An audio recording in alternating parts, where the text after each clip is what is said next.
Hello! Hello, everybody. It's me, the Trinket guy.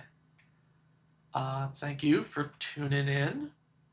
Quick question: can everybody hear me? Is my audio okay? I got a new mic set up, so uh, hello. Yeah, hopefully everybody can hear me well. Yes. All right, new mic. Still fiddling around with settings, so um, man. All right, people are already here. What is up? Yo, what up, Guru? Can't stick around. I'm gonna watch the VOD tomorrow. Yes. If you can't stick around, um, I know it's a bit of an odd time for the stream, so VOD will be on the YouTube channel. Sounds good. A little echo. Okay. New official branding. Audio seems good. Okay. Okay. Cool. It's different. Yeah. I think it's different. It's a new mic. I think I need a. It's on a stand now, but I need an arm. Really, I should have got the arm. So this stand sucks. Okay. Hello. Welcome to the Patreon deck review stream. I'm actually the same distance from my mic as the previous one. This one's just a bit, it's just different. I'll move it a bit closer. Yes, here we are. Hello. So, if you're new to this whole system, let me explain how it works. So, patrons can submit a deck every month. Or I guess I changed it. And now patrons go in a queue, and then starting next month, or this month basically, I'll post who's up, and then they'll send me a list. So that's how that works. And the actual deck list itself, which, I should, real quick, I'll post in the chat.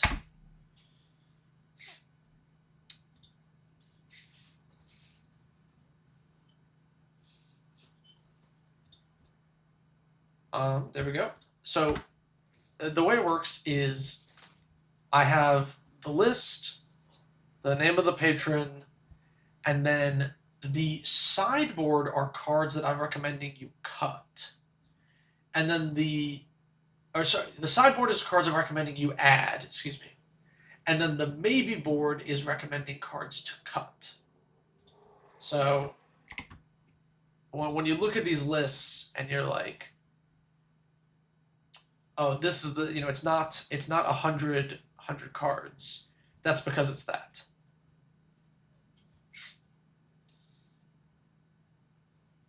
What do I think of your Brea deck? Your Brea deck was interesting. It was pretty cool. I liked it. Let me should I zoom out a little bit more? Will that make it easier to see the sideboard cards?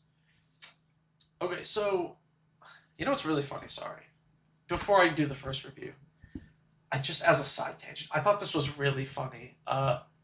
Somebody commented on one of the ones that we're gonna review today, and they were like, "You're missing 2 cards," and then I explained, "Oh, this is for Patron deck reviews. My streams have more information," and then they downvoted my comment.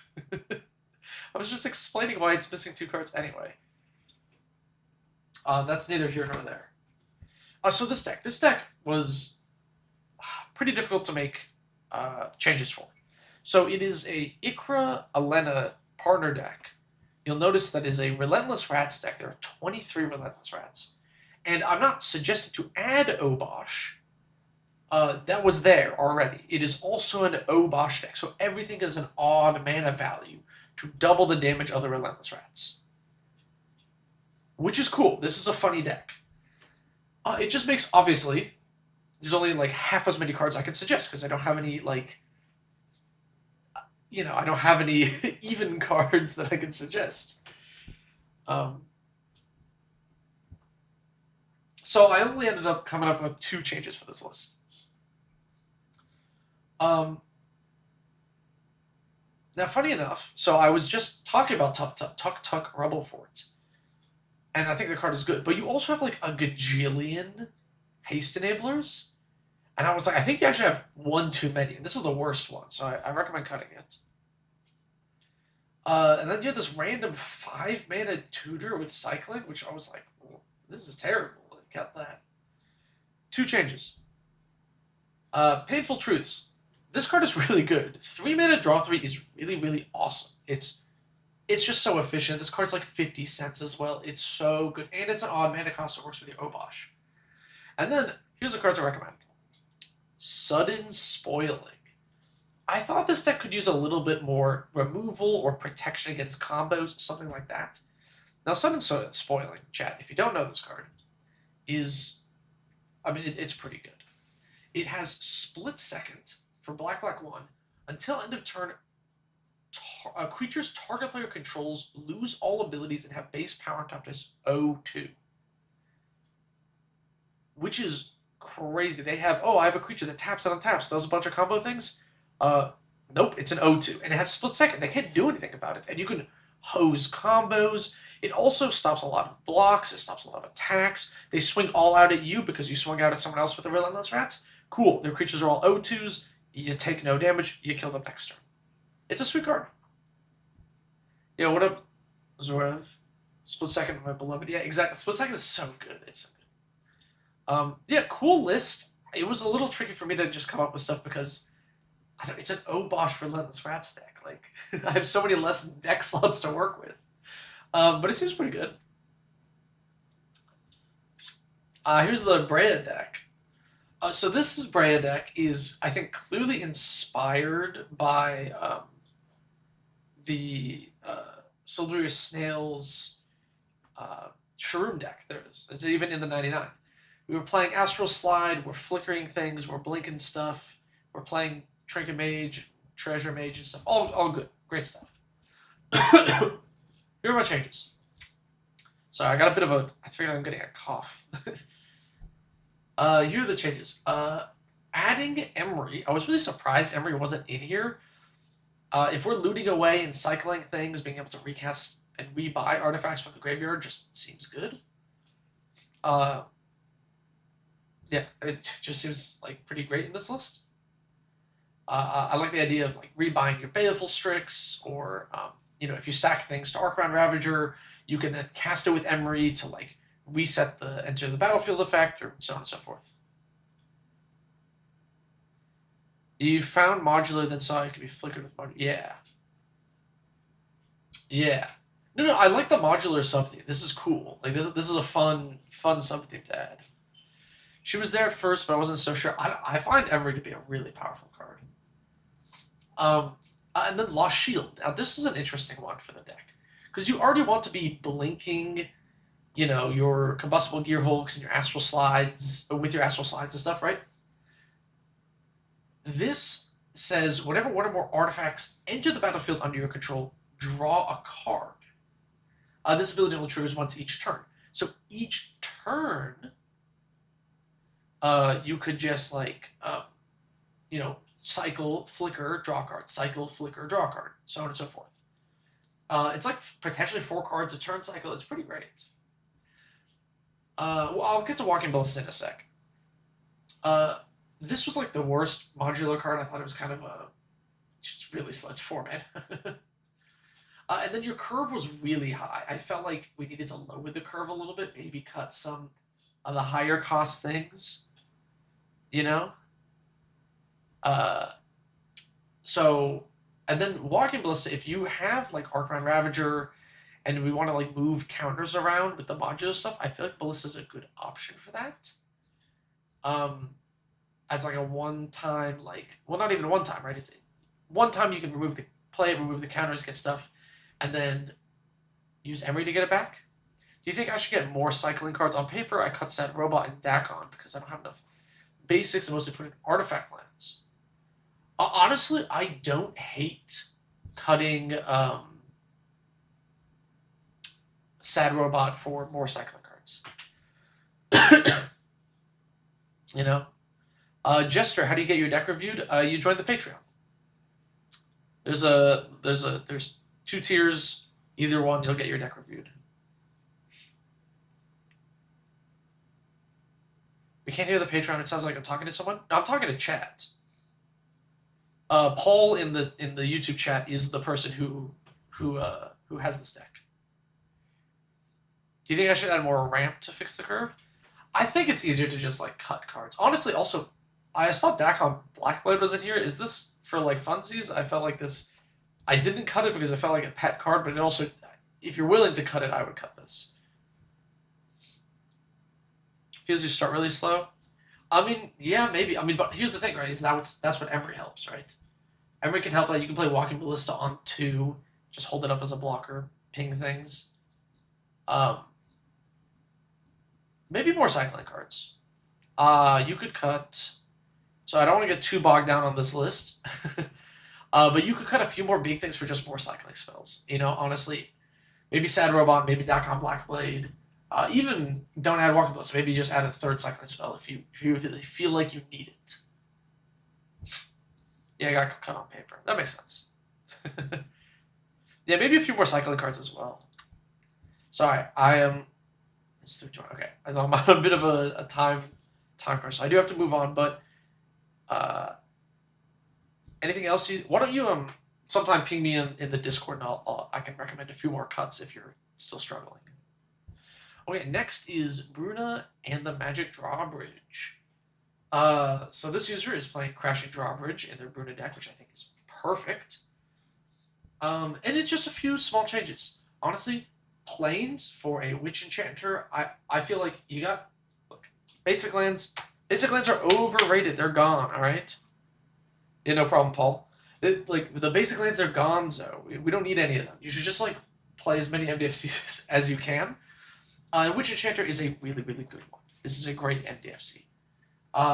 It's a Reclamation Sage, but it's a land on the other side. That can be an untapped land. It's so good. It's way better than basic planes. A couple of cuts. Negate pieces of the puzzle. If you want to be looting, Ideas Unbound. Maybe can I move chat? Maybe I should move chat. Sorry, chat. Let me scoot you over here. That's probably better. All MDFCs and 2 basic each color for path. I don't honestly, in a lot of my decks, I'm not even running the basics. Although my Mardu list right now, I do have a couple basics because I'm running like 42 lands, but other than that. Ideas Unbound. It is blue, draw 3, discard 3 at the end of turn. Really powerful, underrated card, honestly. So one, early game, you can use it in a deck like this to loot, your Umbras in the bin to set it for Bruna, which is great.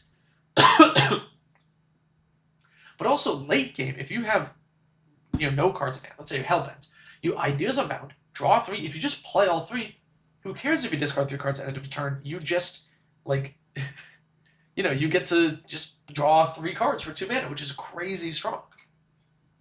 We're all trinketing our mage right now. Yes, thank you, Blake. And then instead of negate, Dispel. Now Dispel is more narrow, but I feel like your commander is going to be a spot removal magnet, and Dispel is the best way to stop instant speed spot removal, which most spot removal is. And it's a little bit more mana.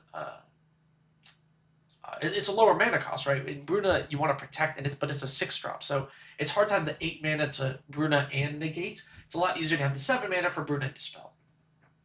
Those are my thoughts. Captain Sisay Legends. This is a legendary creature kind of toolboxy deck where we got a bunch of utility. And I think I'm getting sick. We got a bunch of utility legends that we find. Couple of changes. You had a lot of lands. I would just cut the Sungrass Prairie.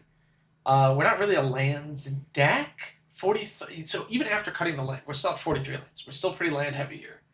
Sungrass Prairie is just kind of the worst one. It's eh. Riot Control. I found a Fog to be a little odd in this deck, but I don't know. It's kind of eh. Oh, you would lean Swan Song? Yeah, Swan Song is better than Dispel, yes. It's also $20, right? Swan Song. It's $15. I didn't say this at the start. I usually don't recommend cards that cost more than $10. That's generally my rule. So that's why Swan Song wasn't recommended, but it is a great card. I'm not gonna deny that.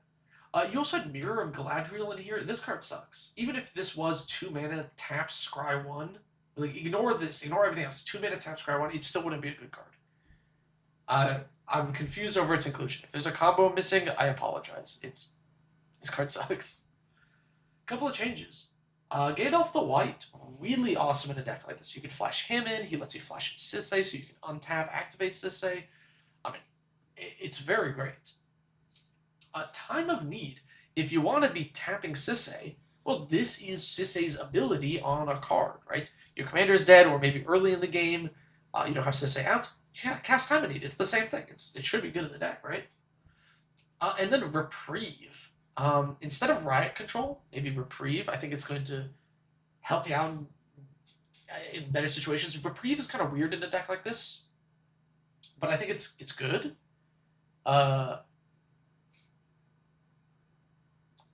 Reprieve is like, your opponent does something big, you reprieve it. They were going to do the big thing next turn, but because you're a toolbox deck, you now know what to tutor up to, like, counter that, right? So if they're like, cast my big, 10 mana artifact, you go Reprieve, now I'll tutor up Lorn of the Third Path, so next turn when I cast it, I can blow it up, It's kind of interesting. I don't know. It can be useful.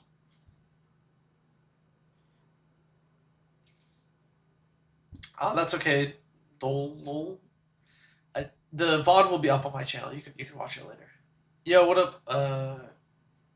What up, Nicholas? Oh, we already did your deck. Yours was the first one this time. I'll just go show it to you real quick. Really, just 2 changes: Rubble Fort out, Razaket's Right out, Summon Spoiling in, Painful Truths in. This was a really difficult deck to make changes for. I talk about it a lot more at the start of the stream. If you watch the VOD and you have any questions, hit me up afterwards. Let's move up to Ezio. Yo, what up, Blood Artist? Struck of Midnight, Beast Within lately. Better movie. Yes, I agree. Yo, everybody subscribe to Blood Artist. Their channel's pretty sweet. Yeah, Stroke of Midnight and Blood Artist are like... Blood Artist, that's you. Stroke of Midnight and Beast Within, I think, are so much better than, like, Path or, like, Nature's Claim. Shout out to Dictative Airbows for waking people to help to building good... Yeah.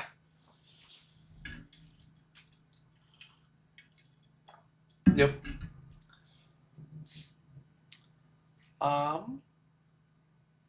So you just gotta break for... Oh, you know what? Yes. Deckles. Alright, I will skip to your Ulalek list because you're on a break from work and I don't want you to miss it. Whoops, did I just open a new tab? I did not mean to do that. Okay, so this list was interesting. So, first off, this is like a pretty high power, expensive list. I love it. I think if you're going to play like a super crazy commander like Ulalek, who is pretty strong, I think, just go all in. Like, screw it. Play your bracket 4 deck. I love it. Couple of changes. Look at this list. We are playing, other than the mana base isn't like super expensive, but we're playing Grim Monolith, Mana Vault, The One Ring, Grist, Smothering Tithe, and we're playing Arcane Denial? Oh my god. I mean, at this point, just get a Fierce Guardianship, right? Like, what are we doing paying 2 mana for our counter spells? Right? We already got all the other best cards. Why not play the next best counter spell? Or, alternatively, delay. Here's the thing. Arcane Denial is going to give an opponent 2 cards. In this deck in particular, you're playing Ristic Study, you're playing Smothering Tithe, you're playing Trouble in Pairs, Beanstalk, Ulalek, you are going to be archenemy. Those 2 cards you gift to your opponent are going right back at your face. This is a terrible card for an archenemy deck like this. It's already like not a great counterspell, but if you're going to be Public Enemy number 1, I don't know, you play group, of course. But if you're going to be Public Enemy number 1, giving your opponent more cards so they can just use them right back at you is never going to work out. Highly recommend delay instead of it if you don't want to, I don't like suggesting Fierce Guardianship because it's like, oh, it's obvious, You mentioned the land base, totally right about Fierce, should take it out of my... Yeah. Oh, I don't have the comments here because I copied the list over from mine, so I must have missed the comment that was on your original list. But you can also play Delay over Arcane now. Delay is really, really, really good the higher the power level of decks, because the faster games are, the less turns there are over time, and the more powerful Delay is, right?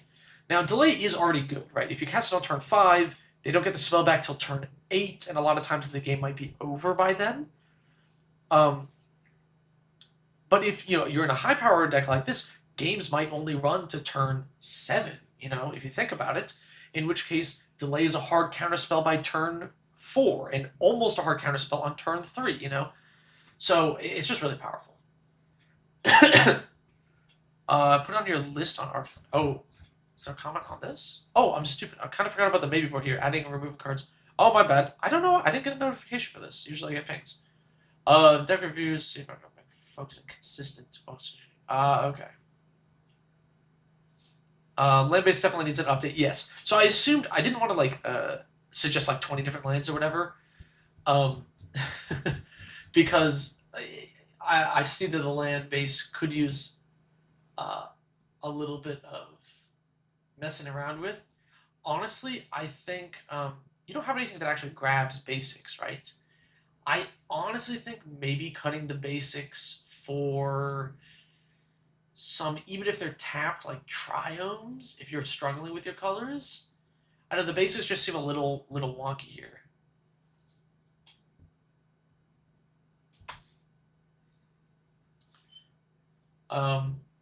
Another couple of changes. Gilded Lotus is another card I kind of like in these lists. If you're playing like a big mana deck that can really utilize the mana, which this deck can, the Gilded Lotus feels very strong because you go from turn 5 to turn 8, which for you is, casting a Sire of 7 Deaths or an Oblivion Sower, or, with other ramp, it's a Kozilek or something, So I think the Guild Lotus is just more mana. Another card I wanted to potentially recommend here is the Aether Spark. It's really good if you have big creatures, and I wonder if it's worth it. I am not certain. This is like a soft recommendation because I don't know. Maybe I'm just wrong. It seems I haven't been able to test with the card yet. I haven't gotten a copy of it yet. The only colors deck are green and white, so you don't need all those other colors. Yeah, exactly, right? So this, the mountain and swamp for sure seem a bit out of place. Even just a tapped triumph that taps for your other colors would be better, right? Sorry, Aether Spark. It seems really good if you put it on a big creature. Maybe I'm wrong. Maybe I'm stupid. Maybe this card sucks. I don't know. Throne of Eldraine is also busted. Yes, Throne of Eldraine is another really good card. It is above the $10 threshold. But this deck is I will sometimes break the $10 rule when I see if a user tells me that they play with proxies, or the list is most certainly not a budget list. It's just that this is definitely not a budget deck. A couple of cuts. Leyline of Anticipation, I think, is decent if you draw it in your opening hand, and really bad the rest of the game. I don't like this card very much. And Dramatic Reversal, I didn't see Isochron Scepter as a combo, so I was just confused as to its inclusion. I think just more mana with a Throne of Eldraine or a Gilded Lotus would be better. Yeah. Blake will vouch for Aether Spark on any creature 5 or over puts in work near Arena deck. Okay. Yeah, here's the thing is I feel like if you put the Aether Spark on I don't know, Kozilek Butcher of Truth, is that not just a gajillion more mana you can make to cast more Eldrazi or draw cards? It seems powerful on paper, but I'm not sure. So that's why I'm iffy on it. Overall, sweet high power Ulu list. I honestly think these 3 are the best cuts. Replace it with a better counterspell, one of these 2, and then some combination of more mana just to ramp into your big stuff faster, or the Aether Spark if you're willing to test it out. If you cast Dramatic Reversal when you copy this deck, it copies Dramatic Reversal. Allows you to keep untapping more rocks. copy all your other activated triggered abilities you control. What? So, well, hold up. If you cast Dramatic Reversal when you copy the stack. Does that? I don't think that works. Am I crazy? Does that not work? Whenever you cast an Eldrazi spell, you may pick colorless. Oh, you cast an Eldrazi spell. This trigger goes on the stack, and then you can't respond to that with Dramatic Reversal, right? Because if you cast Dramatic Reversal, it's going to resolve before you pay, right? So you would have to Dramatic Reversal, flash in an Eldrazi, pay for this, right? Which only works if you have Leyline of Anticipation. That seems too niche. If an Eldrazi ability on the stack right. So you have to be flashing in an Eldrazi, so that only works with Leyline of Anticipation, right?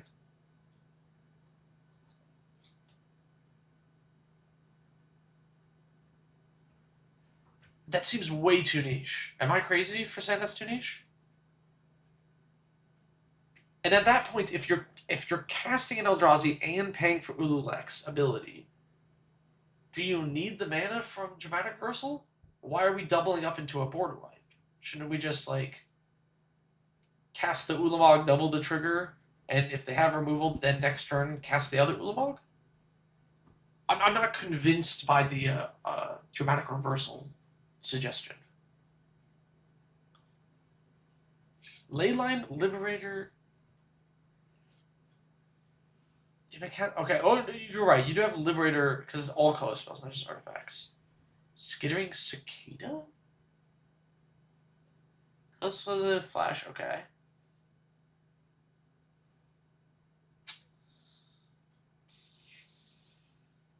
I don't know. I'm not convinced. That still seems too jank. that still feels too jank to me. I'll use one of my decks as a comparison. My Mina and Denless, right? I have lots of big creatures in that deck. I don't want to usually. I do not want to go Vorinclex and Ulamog on the same turn. I want to cast Vorinclex, see if they have removal, and then cast Ulamog the next turn. And then if they do have removal for that, cast my Omnath the next turn, right? And then if they do have removal for that, draw cards, and then play more finishers, then play my Kozilek, and just do it one at a time. I feel like when you do stuff like this, where you're like, I'm double dramaticing so I can cast all my Ulamogs, and then you just like, like eat a farewell. Like, don't you just lose? Deck focuses on bringing more of a combo deck. Use Ulamogs to copy. You get 2 triggers of Ulamog. Keep copying the stack over and over. Okay, so all right. If we can get it infinitely, what does that do for us? What is our way to win with infinite mana here? Kozilek's command? It's still, here's the problem, is like even if you have infinite mana and we cast all the Ulamogs, all the Kozileks, don't we just lose to like farewell? I'm like, at that point I would just like not play whatever this combo is. Yeah, what up, Tony? It's funny. Like, I get it. You know.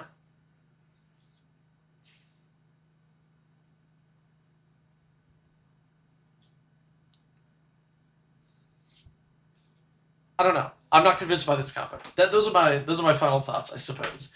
I think you should just more consistently have more mana and just go one threat, bait out the board wipe. You know.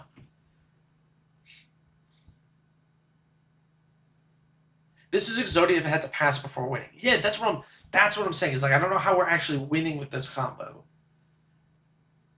Unless I might be missing a card. Is there something that does a damage when we cast a colorless spell? Oh wait. And whenever another colorless creature enters the battlefield under control, deal 1 damage to each. Can we even have infinite, or are we just dumping our hand? Because I don't even know if this wins. Many games I've cast like 2048 Oblivion Swords, maybe you'll build it. 2048. I mean, I guess so. That is kind of funny. Look, if you want to keep the combo, Because you think it's funny, that's fine. I'd say thoughts on cutting Seedborn Muse, but like with a Flash Eldrazi or a Liberator, that's really good. Right, Glaring Fleshraker can win, right? Yeah. Eh? Eh?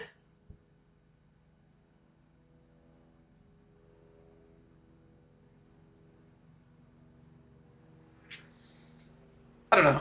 I don't know. I remain somewhat unconvinced. I feel like it doesn't need the combo to win. That's my thought.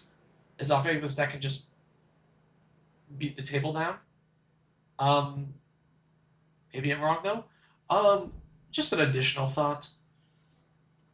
Instead of Path to Exile, have you thought about Farewell? Sorry, this is just a random additional thought. Then I gotta move on to another deck. This is gonna sound crazy, right? Because you're like, Path is 1 mana, but our whole deck is like make a gajillion mana the deck. So like, why are we, just doing? Why not Farewell instead of Path? Why not exile everything? If they had Fierce Guardianship, they could counter the Farewell. You're right. Yeah, I mean, you're not wrong. I'm kind of curious by this list, Deckles. I gotta move on to other lists, but I would love to play against this deck on stream at some point. Maybe next week or something, if you're around. I'm curious to see it in action. And if you do try any of these changes, let me know.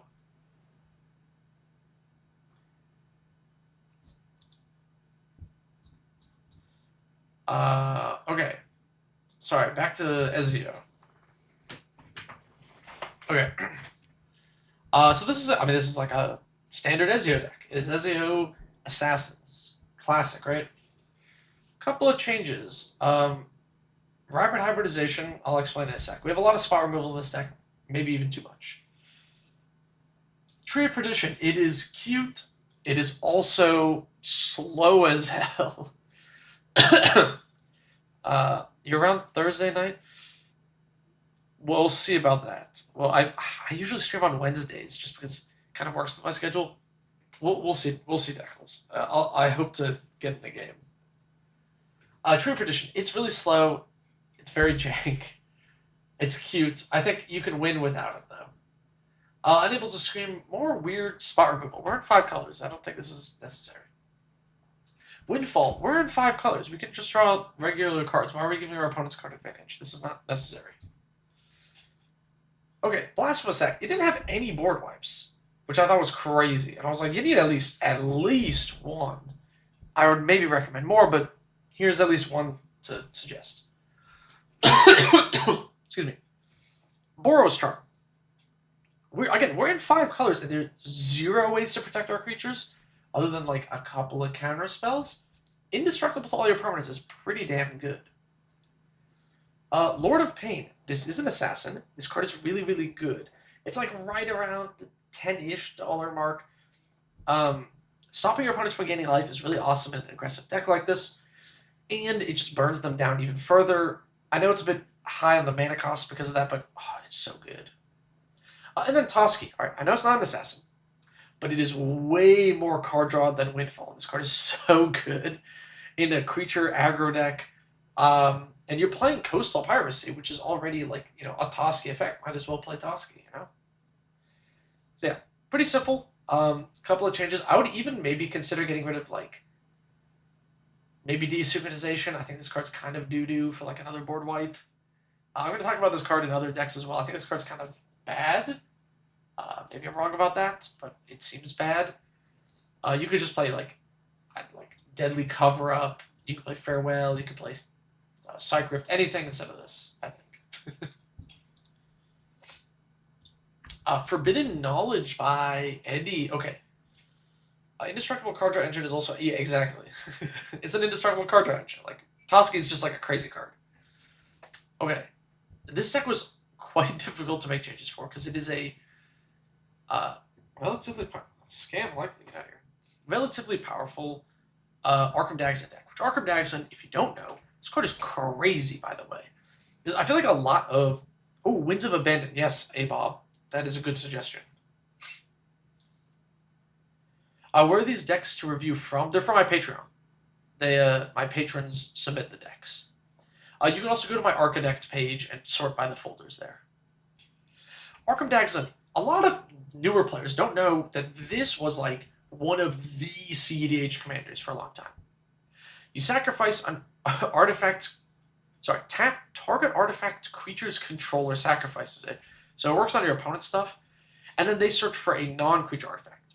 So it lets you turn a Memnite into a portal to Phyrexia, or any number of other things. So if you can imagine turning a random 0-drop artifact into anything is pretty good, and you would be correct. Patreon link. Do I have a link to the Patreon?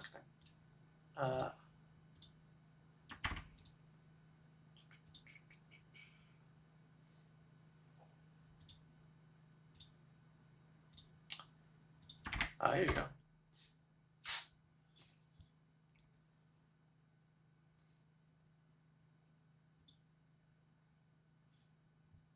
You don't see it?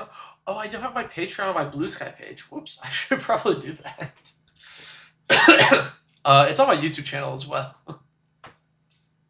I'll put in the chat here for you. I have desync in my Iron Man deck. Hasn't been super impressed with it, even though I've never. Yeah, I don't know. I'm kind of lukewarm on the card, but maybe I haven't seen it enough. Gonna throw it in my Boomer deck for the next round of these. It's yeah, all the cards are from 2002 and back. That's pretty cool. More fun in Ezio is good. Planar Nexus. Sorry, what about Planar Nexus? Sorry, I'm trying to keep up the chat here. Yes, so this deck is also, it's playing Knowledge Pool, which I guess is the theme of the deck.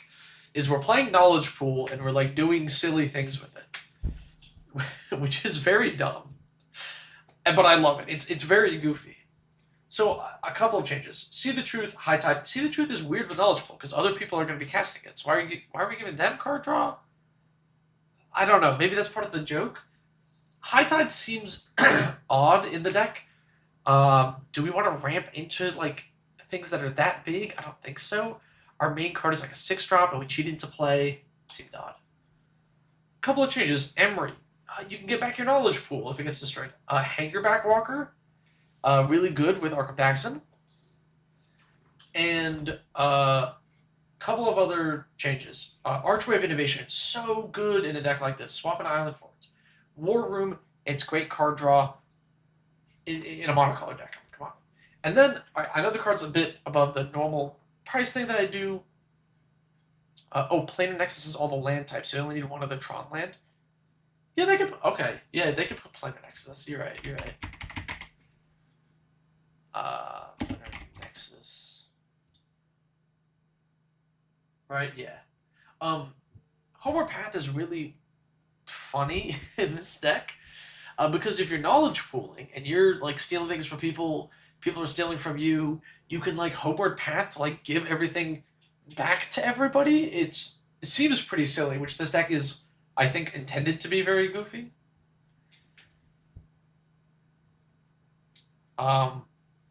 So this player, they have Darksteel Forge, but they're not playing Nev's Disc, and I assumed that was intentional.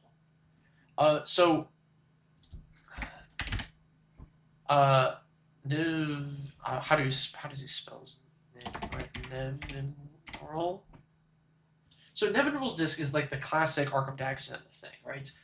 Is you tap, you get the Nev's Disc, and then you untap, and you get Darksteel Forge, and then if you wanted to, you could get that one artifact, Mycocephalitis, that turns everything into an artifact.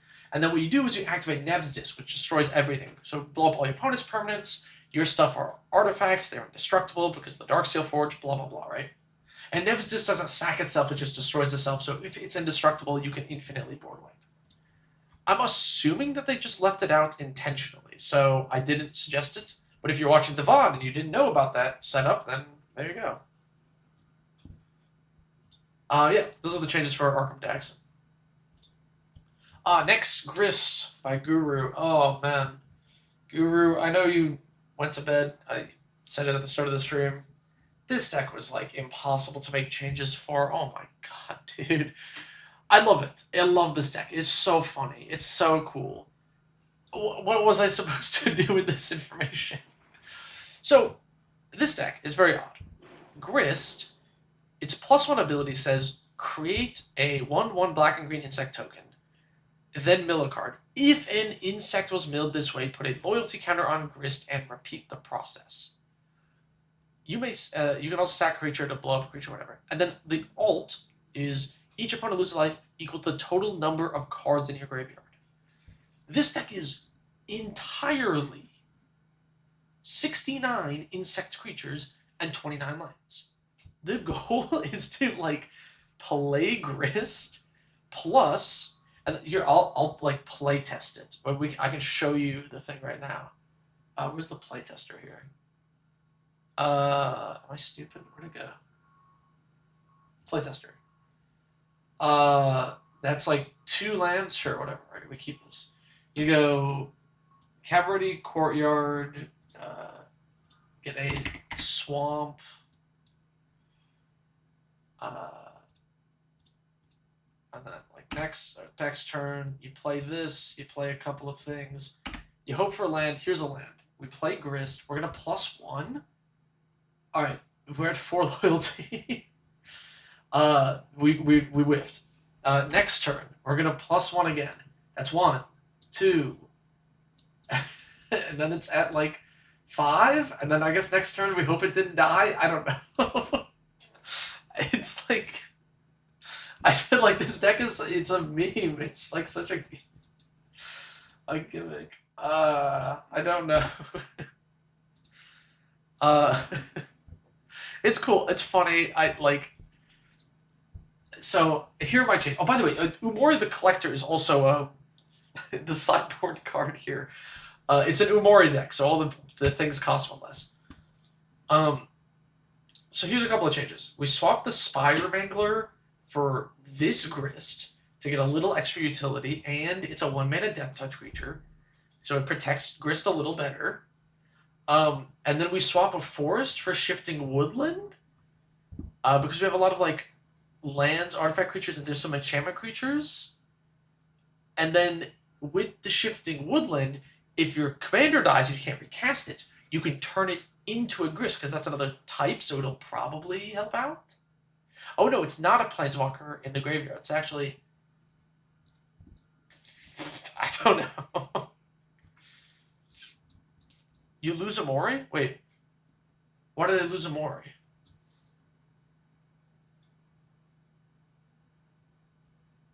Lose Umori with this Grist? No. Because it's a creature on the front half. It's only a Planeswalker on the back half.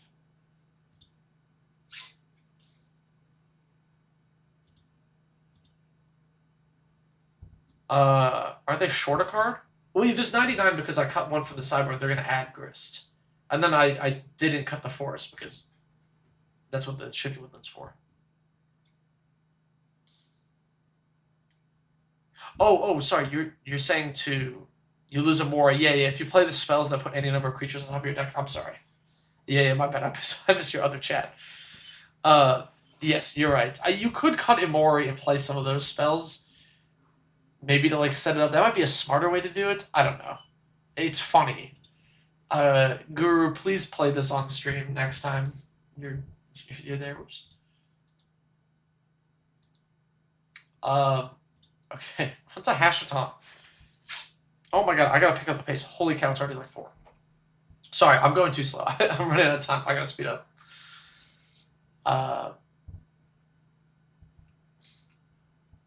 Okay, Hashan. Okay, so, this is a deck. We're looting, we're reanimating, we're oversold cemeterying, we're making copies with Hashan. Good, clean, regular Hashan set stuff. We're playing Godfarrow's Gift. Cool. Couple of changes. Why are we not reanimating? Like, we're just, like, ditching Emeria Shepherd into the bin and hoping that Hashan is alive for the whole time. What happens if Hashan's gone? This is just play reanimation spells. So I'm going to recommend a bunch of reanimation spells. I recommended 4 here because Dance of the Dead is very expensive. So Burial Rites is like a cheap version of it. But if you can afford the Dance of the Dead, it's quite good. Let's cut a bunch of fatties. You had way too many. You had way too many. You did not need that many. Otherwise, yeah, pretty simple changes. Next is another Hashan deck. This is a Luris. This is a Luris Companion Heir Apparent deck. You're also playing a 3-color deck with a ton of basics, so you can shoehorn in Wintermoon for like a stacks package. Trinket Mage is more like busiest mage. I got. Look, I got things to do. I need to get a few things. I'm gonna try grilling some stuff today, but it is rainy here in sunny California, so I'm trying to do it in between the rain. And also I gotta work on Friday's script. Couple of changes. I got the Soul Cauldron seemed really weird in this deck. We can't make use of it. I don't know. Compliance also seemed odd. I was completely lost on this one. Break the Ice. Is this a meta call? I don't know why it's in the list. Couple of changes. So Luris already was in the deck. Ignore that. Swap up planes for the Stampede. It's kind of useful here. We're going wide, right? Raise the Past. It's a Heir Apparent deck. I mean, come on. Raise the Past is perfect. Intangible Virtue. I think we need just more ways to like turn the Heir Apparents into like damage. Otherwise, we're going to spend like 100 years attacking. MH3 3-color fetch? Maybe? That could work. And then Bastion of Remembrance is another way to finish off. It's like board wipe protection. If you make like a gajillion Heir Apparents, and then they board wipe you, you're like, okay, I'll drain you for like 10 or whatever. Which is fun. Those are my changes.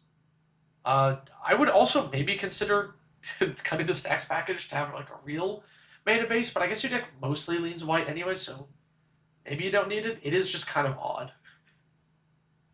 Brings up Bright Earth for more hash. Oh, it's so win more. Hashaton's already win more. You need so many things to go right for it to do something. I don't know. I'm not a huge fan of things that don't do anything. They have to spend more mana to make it do something when you're already doing the thing with the commander.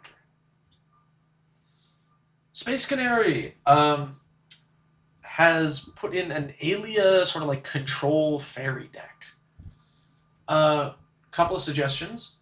Evolving Wilds. We're a 2-color deck. Why are we playing tap lands? Just like, put a real, just put a basic in there.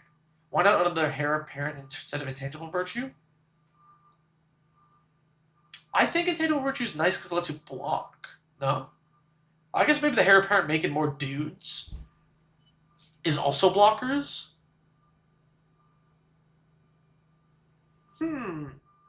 That's an interesting question, actually. Maybe more Heir Apparents is just better. Maybe a 27th Heir Apparent? I have to think about that.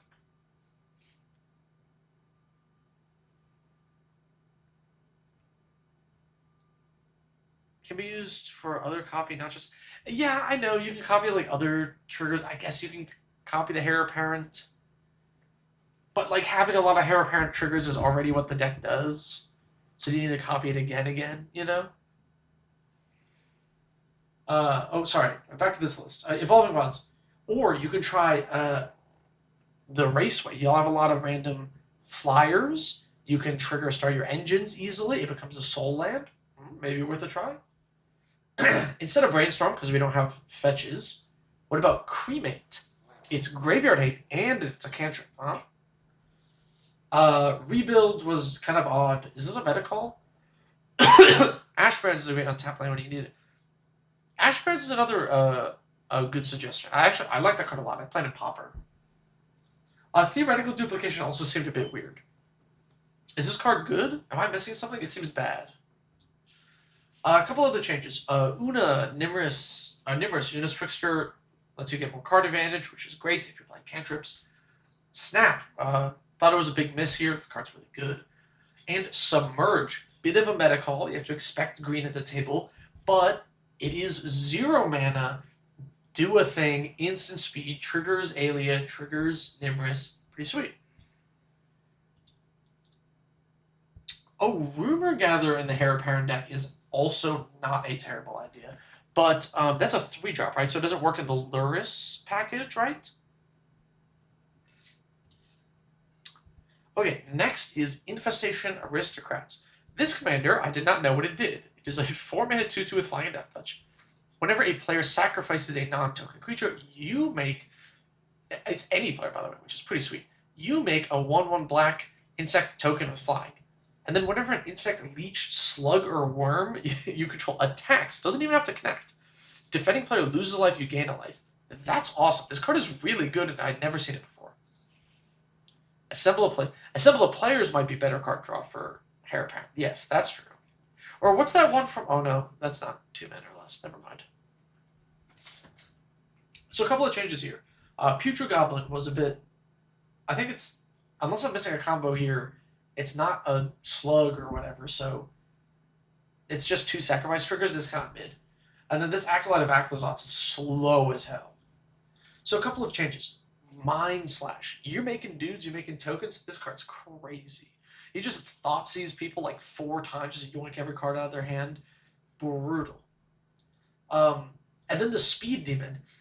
If we're making dudes, we're attacking, we're pinging, we're gaining life off of those attacks.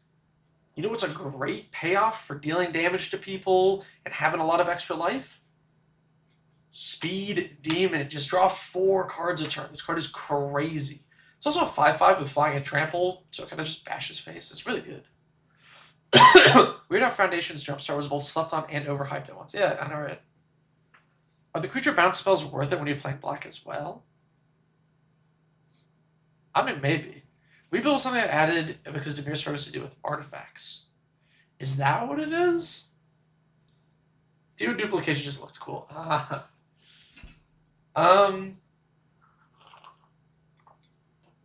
Instead of Rebuild, maybe Hurkyl's Recall? But you're not in Dimir. Is that Hashan? Am I stupid? Wait, what's that? Oh, they're talking about the Alela deck. I'm stupid. Yes. Hurkyl's Recall would be a better addition. Luris doesn't... Oh, I forgot Luris for the Bastion of Remembrance. Oh my god, yes. Wait, I gotta fix that. Oh, I totally forgot. No, you're totally right. Same with the Maliki Stampede. Oh my goodness. Wait, not the Raise the Fast, though. No, not the Maliki Stampede. Hang on.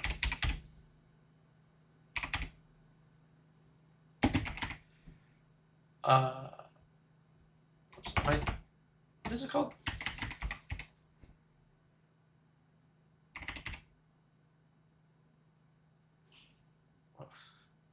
I just removed it. Oh, this deck is dying for MDFCs. Yeah, I like... a lot of people are suggesting Assemble the Players. And... No, Assemble the Players was already in there, right? Oh, I'm getting my decks confused. Yeah, Assemble the Players is already in here. What are people talking about?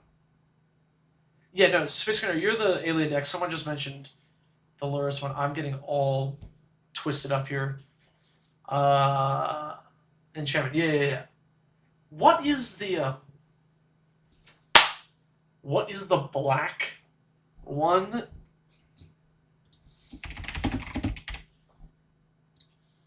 Is this... That's 3 mana. Okay. That's...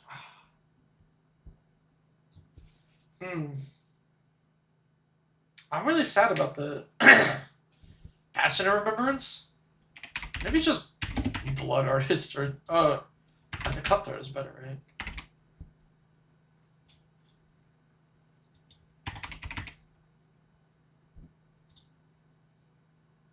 Because each opponent? Yeah. Maybe Cutthroat just does Bastion of Remembrance better. Okay, sorry. Space Canary, back to your deck for 1 sec. Let me put Hurkyl's... Hurkyl's Recall, I think, is probably better than Rebuild, because it's just 2 mana, right? Like, the cycling is like, cute, but you have a lot of cantrips already.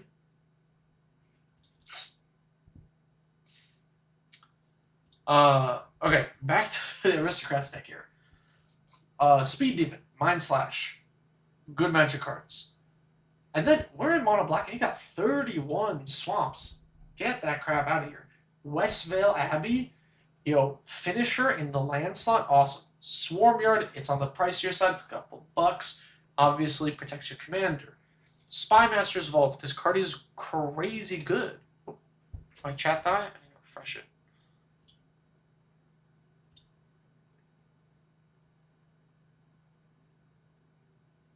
Oh, sorry, I lost the last couple chats. My stream thing, my OBS thing died. Spy Master's Vault, really, really good. Yeah, if you're playing mono black, I'd play like a crap ton of utility lands. There's so many good ones. Adding that to your organization. Yeah, no, Westvale Abbey is awesome in like any Aristocrats deck, honestly. Especially in mono black, where you don't care about the colorless aspect. Intentionally Missing Triggers by Brick Frogger. So the Master Multiplied lets you. Legend rule doesn't apply to tokens you control, which is great, but also triggered abilities you control can't cause you to sacrifice or exile tokens you control. So if you have Myriad, those Myriad tokens just stick around forever. That's the gimmick here. So a couple of changes.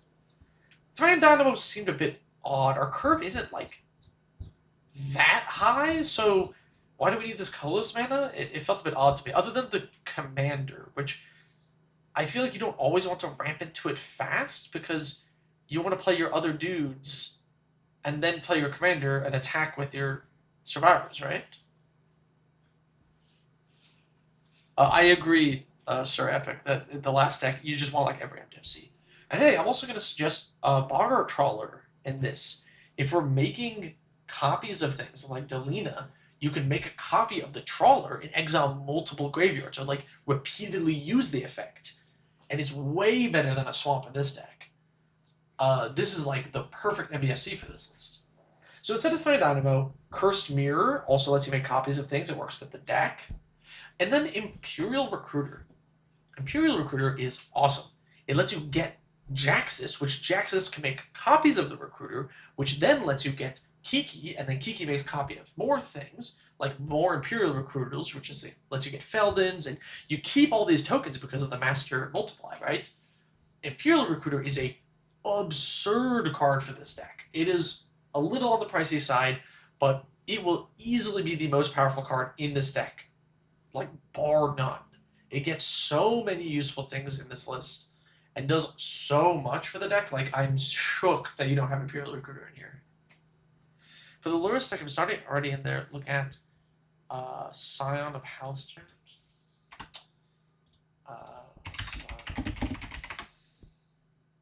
This deck?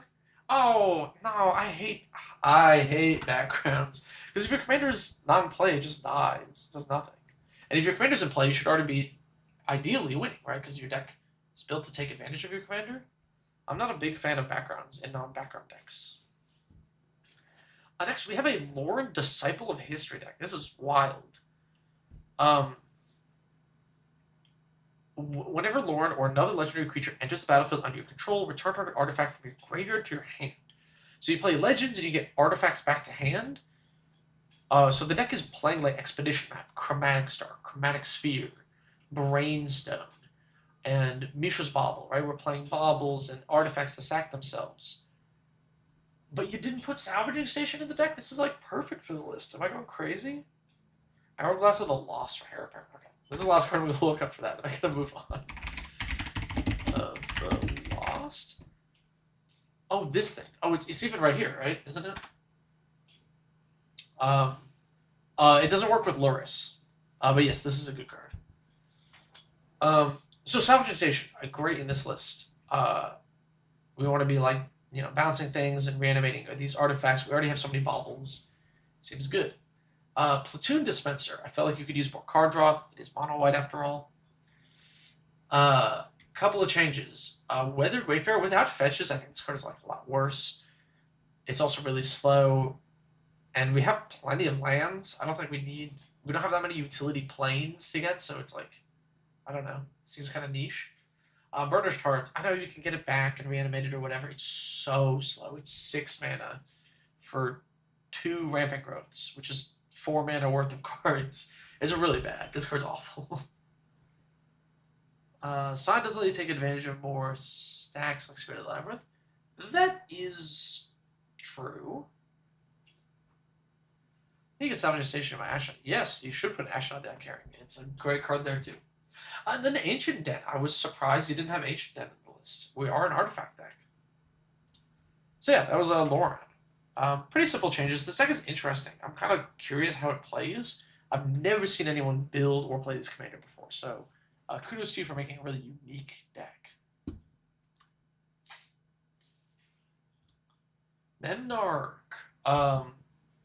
Alright, so this is a classic, we're big mana control deck, right? We're stealing things, we got like all of the mana, sweet, perfect, love it. A couple of changes. This card, unless I'm missing something, I don't know what it's for. Like, yeah, you can get back an exiled artifact, but like, I don't know what we have in here that's like so crucial that if it's exiled, we lose. We don't have that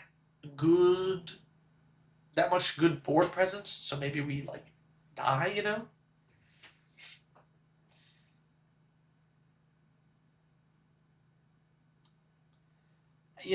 Oh, Aiden, yes, your 6 deck. The VOD will be up.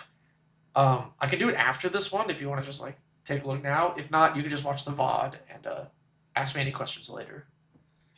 Flare Denial. Weirdly enough, I know you can turn creatures blue, but we do have like. Here's the thing about Flare Denial is we have a lot of like utility creatures, and outside the ETB ones, these are things that we want to keep on the field. Right? Padim, we don't want to sacrifice. Sai, you don't want to sacrifice. Reality Trip, do not want to sacrifice. Urza, we do not want to sacrifice. Like, these are creatures that we keep on the board for like a long time for value. So we don't want to sack them to Flare Denial, which makes it kind of awkward. And then Desynchronization, again, a bit odd. Card plus Memnarch is a lock for stuff. Oh, it's for Mycosynth Lattice. I'm stupid, right? It's for Mycosynth Lattice?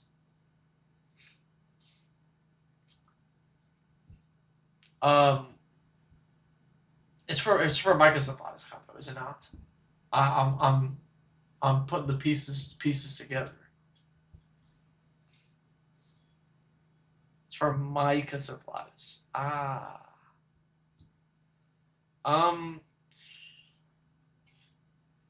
Man, then I gotta recommend Cunning Brood Star. I didn't want to recommend it. This card sucks. Mycosynth Lattice is for no, Blake. Actually, technically that's not true. So here's a fun fact.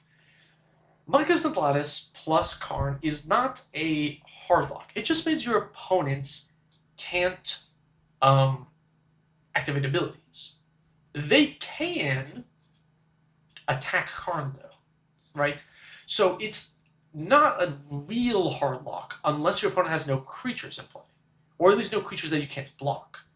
So the awkward thing. So I've played exactly this combo in exactly this commander deck before, and the awkward thing that happened was I would have Lattice in it and I would have Karn, but since I'm a slow blue control deck, I had a couple of Thopters or whatever, but I didn't have like enough things on board to actually protect the Karn. So if I went for the combo, people would just go, "Oh, I'll just attack you," and then like kill the Karn and then move on with playing the game, which is a bit awkward at times. But yeah, I mean, if you want to go with the combo, it's fine. Yeah, Karn is vulnerable. Is the only exactly yeah. If you're in low on lands, you get close lands. They can also just float mana with the abilities on the stack and then use removal. These are all true things. It's not a perfect lock. Let's go to the additions for a sec. Instead of Flare Denial, Whirlwind Denial. I've been loving this card in a lot of decks. It's so good. Imprisoned in the Moon. In Mono Blue, I really like this. It is a weird way to shut down creatures in a more permanent sense. I know you can steal with Memnarch, but for certain decks, turning their commander to a land is really just powerful. And as like a blue control deck, that type of effect is really nice. Mad Knight always looks TTF at this position. His art is funny. And then evacuation instead of desynchronization, because I think creatures are your biggest problem. And then I guess if I'm not recommending cutting card, then evacuation is going to be a great way to clear the board on an end step, untap, and play that. Stick around for now, but won't be interacting unless you successfully. Yeah. No, Aiden, let me switch to the 6th list right now so you can get back to studying. Where is it? This one. Sorry, really cool Memnarch deck, by the way. I love Memnarch. He's one of my favorite commanders. If you want to keep the card lock, that's fine. I would just swap the other cards instead. Honestly, the list looked pretty good. Your 6 deck, not too many changes, honestly. It looks like a pretty good like green mid-range lands deck. A couple of changes. Splinter Fright felt a bit slow. And Hermit Druid in a deck with like 35 basics also felt kind of slow and jank. Maybe in your testing it's better, but like, Card is good for looping Ugin's Nexus. That's true. I mean, well, he loses loyalty really fast though, you know? Hermit Druid, you get a lot of basics. I feel like there's maybe better things here. So a couple of changes. Balagad Recovery. In a deck like this where you're self-milling, it's one of the best MDFCs. I know it's a bit on the pricey side, but it's really good. Castle Garenbrig. I love Castle Garenbrig in green heavy decks. It's just a soul land, basically. And you're playing a lot of creatures, so it's basically like a green H2.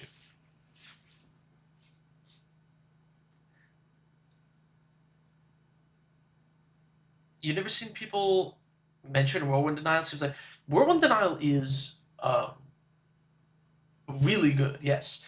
There's so many scenarios where it just saves you. If somebody plays a Storm card, you hit everything on all the copies of the Storm card on the stack. If they go like, I sacrifice all my dudes for 20 Blood Artist triggers, you counter all the triggers on the stack. Like, there's so many crazy things. And then, as a counterspell, paying 4 extra mana is usually too much for an opponent to pay, you know? Yeah, Splinter Fight scares people for no reason, so I never removed it. Hermit Druid, reason why above. What is it? I'll stick around for now.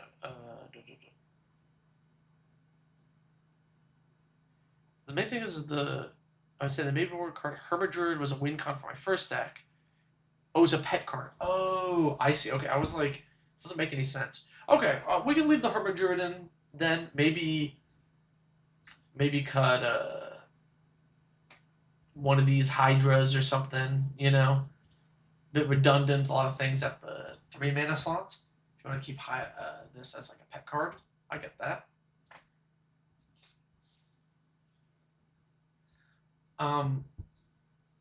Yeah, the Splinter Fight, I don't know. It just seems kind of you know? If it soaks up removal, I guess that's good. Here's a couple of suggested changes, though. Head Shredder, I think, is better self-milling and ramp. It's really powerful. This card's crazy. And Traverse the Uvenwald. You do have a good mix of card types with artifact, creature, enchantment, instant, sorcery, and land that we're going to be milling. Early game, it's a cantrip for another forest if you need it. Or it just searches up any creature, which is pretty great. Yeah, no, there was no Head Shredder in the list. I think this card's so good, especially in a deck like this. So these are my recommended changes. Really just like swap a couple of forests for these, and maybe cut these 2 for these things. I think Traverse will just let you get your like scarier threats sooner than like one of these. Yeah. Whirlwind Denial, Summary Dismissal are really good. I guess like Apex. Yeah, Cascade decks or something is really sweet. Yeah. I like Whirlwind Denial. I've been playing a lot, so I'm a big fan. All right, I gotta move on to the next list. Where was I? Did Memnarch? The Visits. Oh, Yoshi, you're in the chat. That's good. Okay, so this list is pretty sweet. Niv Mizzet Reborn, as you can see, all like dual color things. Couple of suggested changes. A Tarka's command, like, I know there's, like, the ramp feature for it, but, like, the other modes are basically useless. It seems kind of niche.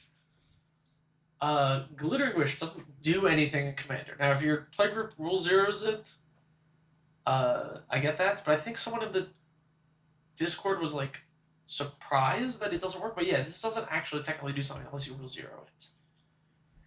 You can find the cards, and Spore Frog kind of annoyed people. So you, since the last time I used it, I was thinking changing the deck up completely. My first idea was having a bunch of stuff like Spore Frog. Oh, that's funny. Oh, well, you were teaching your playgroup a lesson about Graveyard Hate. Yeah, I get that. Oh, Spore Frog is like, yeah, that's like the classic, right? You just like loop a Spore Frog, the thing. I mean, you know. Word searching on Scrapful stuff. You could look for other sacrifice death triggers, you know, type stuff.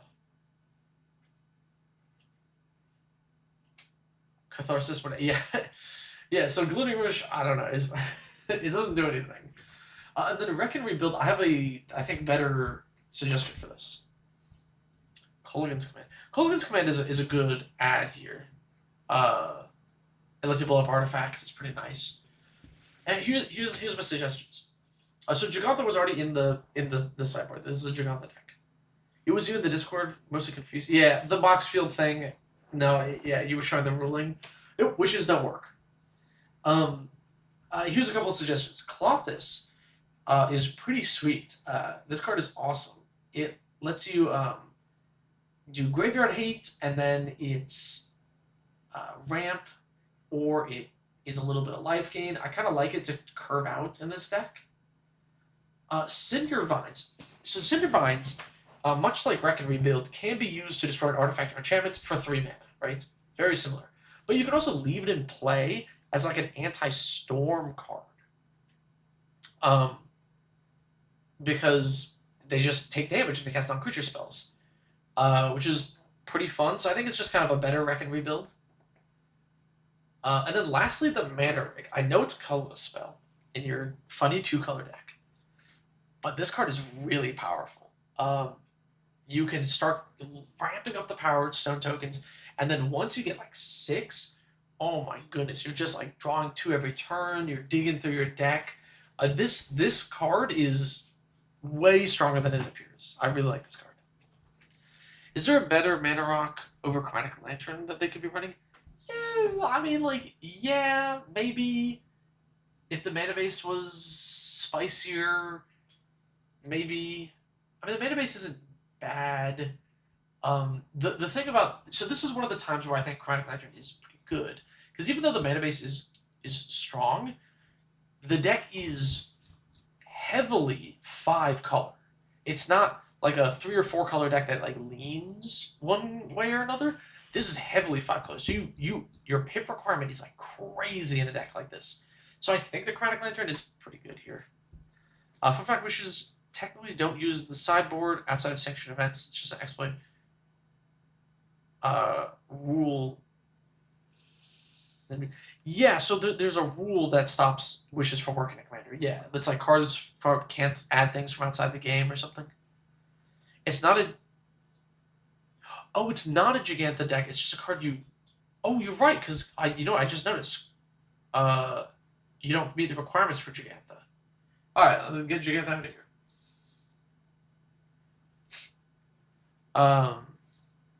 Yeah, no, this is the best Chromatic Lantern run. Alright, Aiden, good luck studying. I hope those suggestions helped. Oh, sorry. But Yoshi, cool deck. I like the Legend sub-theme that you jammed in here with Primeval's Glorious Rebirth and Vraska joins up. Actually, I think that's really fun, and the Bard class. This is cool. This is a very cool, neat deck. Yeah, and I just think, like, Clothis is a Legend, so it works with that. Cinder Vines is better Wreck and Rebuild, and Mana Rig is Crazy Card Advantage. So, I would recommend those. Oh, okay. Rebecca and Ren's Trinket Emporium. Look at this. We got Sword of the Meek and Thopter Foundry with Urza combo. We got Time Civ combo. We got Cyberdrive Awakener. Yeah, I agree, Paul. The Mana Ring is so sweet. It's cool. Mirrodin Besieged. This deck is full of like fun artifact cards. I love it. This is great. Couple of suggestions. Steel Hellkite, slow as dirt. A terribly slow card. Burnished Heart, abysmally slow card. Get this crap out of here. Desynchronization, I think we want a real board wipe.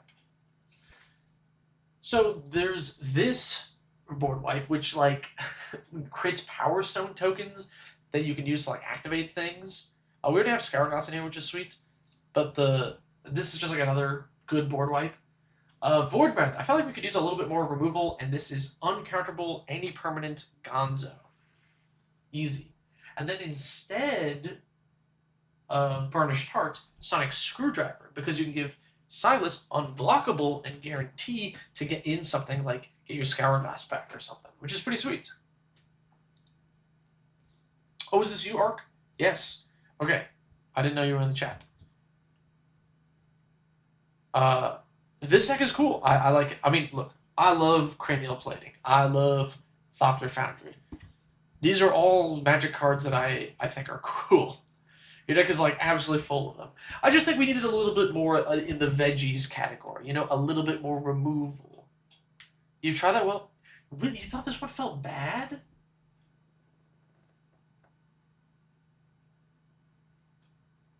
Oh man, I felt this one was like really strong. I'm kind of shooketh. What about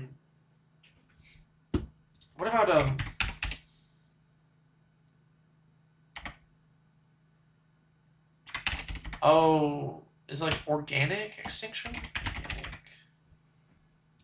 What about Organic Extinction instead?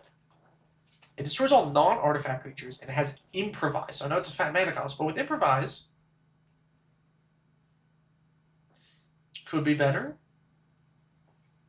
Could be better. I do think you just need like another board wipe, to be honest. Organic Extinction works. I just wanted to shout this one out because not many people play it. I think it's pretty neat. And it makes Power Stones, which is fun. Just preferred how one side of the blue one was. Yeah, I get it. In an artifact deck, I think Organic Extinction will be a better one-sided one. Rebecca Silas is really cool. You know, this is a really strong partner combo. I know I've had luck with it, but here's the thing. I'm gonna say, here's my bias here talking. I play a lot of pretty slow control decks. So, you know, for me, maybe it worked out better because it was in a slower Grixis build. And maybe your meta is a little bit faster, maybe your deck's a little bit faster, and maybe that's why it's not working for you. Wait, you didn't like Organic Extinction? No, this one is good, right?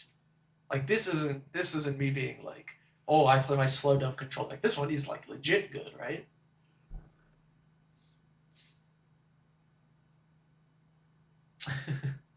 Because you can like tap your Cranial Plating and your Cloud Key to like pay for it. It's so good. You get to tap Silas Ren to power a board wipe out. That's awesome. I would recommend at least like a different board wipe over desynchronization. But if desynchronization is working out, you know, you have a pretty fast meta, then maybe this is like too slow. Maybe this is too slow then, and maybe Organic Extinction. Does desynchronization...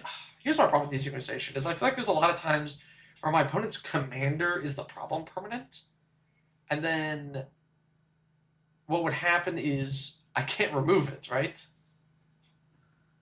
But again, that's a meta call, right? If you're finding that your problem is like a bunch of tokens on board or a bunch of crap like that, then desynchronization is a lot better, right?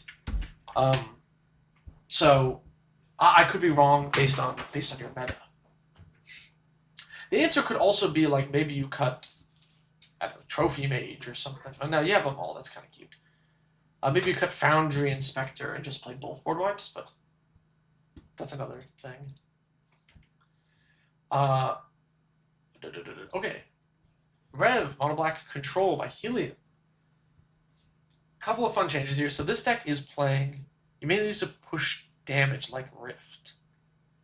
Yeah, but don't they just block with their commander or like if that's the big threat, it doesn't remove it. I don't know. That's my problem with the card. But if it's working for you, keep playing it.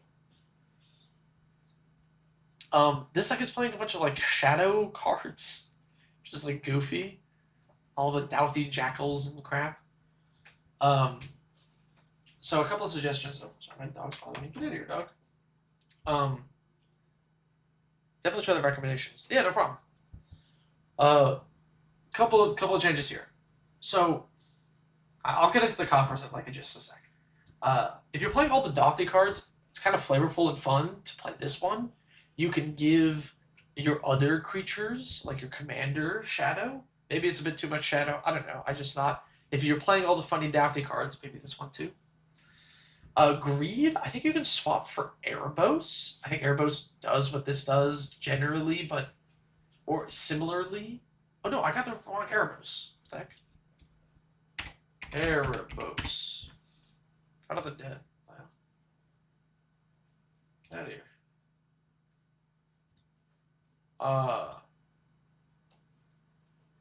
Yeah. Oh wait, is this Erebos? $20? Damn, that sucks. Cries and MBFCs, yeah. This is another deck that could use a bunch of MBFCs. Well, I'll get to that. I didn't realize this Erebos was so expensive. Now I feel bad for suggesting it, because it's like $20. What? Has this card ever... I guess it's not been reprinted. I think it's better than Greed, if you're willing to swap it. They did Diabolic Tutor in here, which I think is just way too slow. I'd rather play Douthy's Embrace to give my commander a blockable. Okay. All of that aside. Then we have Exsanguinate and Cabal Coffers. This is like exactly what I talked about in that one video, where it's like, we have like one Expel, and then the Cabal Coffers, and then like, what do we do with all this excess mana? Like, maybe cast the Stolen Things, but then we like fall to a board wipe, and then what does the Exsanguinate do for us? If we don't have the Cabal Coffers, it kind of doesn't do anything, but like, I don't know. So, if we're already going to play Bolas' Citadel as a way to go crazy, why not just play Aether Flux Reservoir as our quote-unquote combo instead of Exsanguinate? Because the Reservoir still does stuff even without an Aether combo. It is life gain. Whereas Exsanguinate, yeah, it's life gain, but you need put a lot of mana into it, and if you're not doing the coffers thing, it's just kind of awkward. So I think this is potentially a deck where, like, we swap the coffers, get a swamp, play Reservoir with the Citadel instead. You could even add Sensei's Divining Top if you wanted to go that combo route. I think those individual combo pieces are more useful than this coffers Exsanguinate thing, and it'll make your deck feel less clunky. That's my thoughts. Thoughtseize should be... No, Thoughtseize is awesome. No. Are they running? They're not running it, are they? Yeah. No, Thoughtseize is so sweet. Coffers that cast Stolen Pieces? Maybe. So here's the awkward thing, right, is you make the treasure tokens or whatever, you can cast the top card, you may cast that card for as long as it remains exiled. It doesn't color fix, so without your treasures, it doesn't color fix, and if you don't have enough treasures, then the coffers doesn't let you cast the things, right? Another bot, I need to get rid of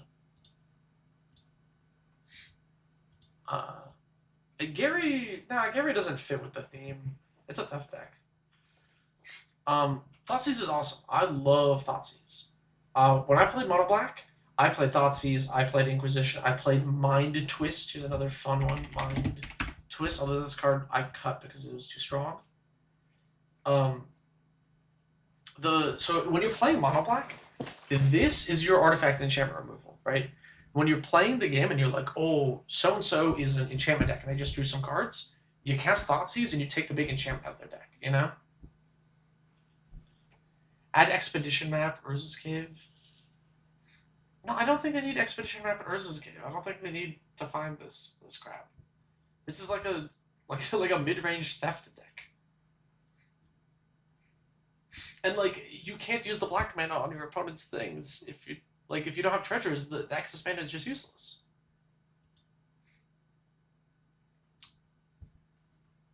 I don't know. I especially Mind Twist, by the way. Sorry, Mind Twist. Just go back to the discard thing. Mind Twist this is a comically good card, And this is how mono black beats enchantment decks. This is how you beat artifact decks. Empty to discard spells is so cheap and efficient, and Yu-Gi-Oh! It's very hard to get your opponent to discard cards. That's true.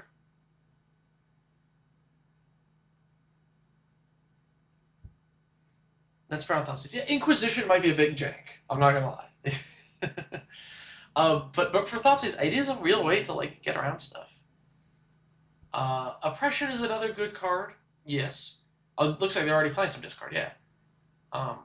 Yeah. So they have like a discard package in here. They have like Painful Quandary and Waste Not as well. And I think that's it. Yeah, Oppression is really good because you don't care about people discarding, including you, because you're casting the exiled stolen spells. Lorcan Warlock Collector? What?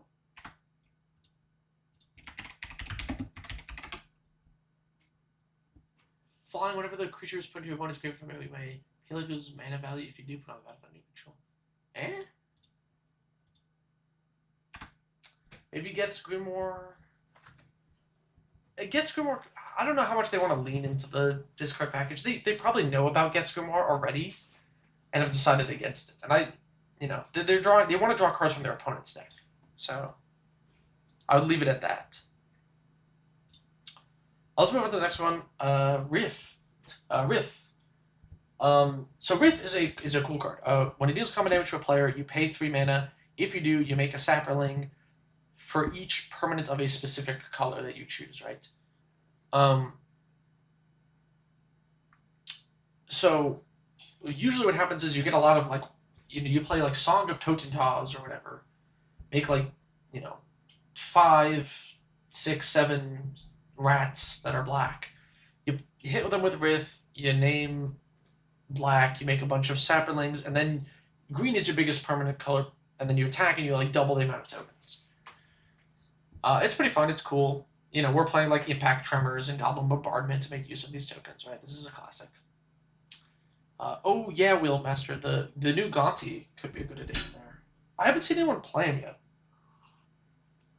Is he good? Have you seen the card? So a couple of changes to this deck. Fork, I couldn't figure out what the fork was for. I'm confused. Naya Charm, little niche. We're playing Recipes main deck too, so like it turns off one of the modes. And then Trace of Abundance, I know it's like a permanent of every color type, but you don't really need the color fixing, it's kind of eh. Full Throttle, just as an example of an extra combat effect, but extra combat to work with Rift. It doesn't have to be this one. Maybe you want a cheaper one, Seize the Day or something, I don't know. But extra combats could be sweet here. Mass Hysteria, Haste Enablers, pretty sweet. It lets us make tokens with our Martial Coup, our Finale of Glory, and like turn that into damage. Also giving Rith haste is also really good. I know it doesn't work with the Sapperlings he makes, but with the rest of the deck, it seems pretty good. Then Sphere of Heliod is a Anthem, which I think this deck is kind of lacking a bit of damage, and it has another weird, funny mode. It's good in your Theft deck. I mean, yeah, maybe the new Gonti could work too. That's a good one. Pretty simple changes to the Rift deck. Okay, Sauron Reanimator. Couple of changes here. Toshiro Umezawa, we don't have that many instants. Probably not going to do anything. Otherworldly Gaze, I have a recommendation to replace it. Does Rith care about the color of opponent's permanents?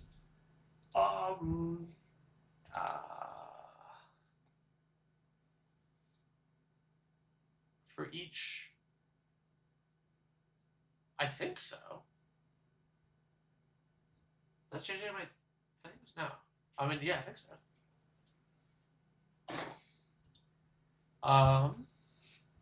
Fork is just funny if someone casts Cyclonic River to Fairy's Protection. Not all great. Oh, okay, I see. I was trying to... I sat there looking at the list, trying to figure out what the fork was for. You know what's another... If you just want like a goofy card, have you ever played Seed Time? If someone casts a Cyclonic Rift, this card's hilarious. Green and 1, instant, cast only during your turn. Take an extra turn, only cast if an opponent casts a blue spell this turn.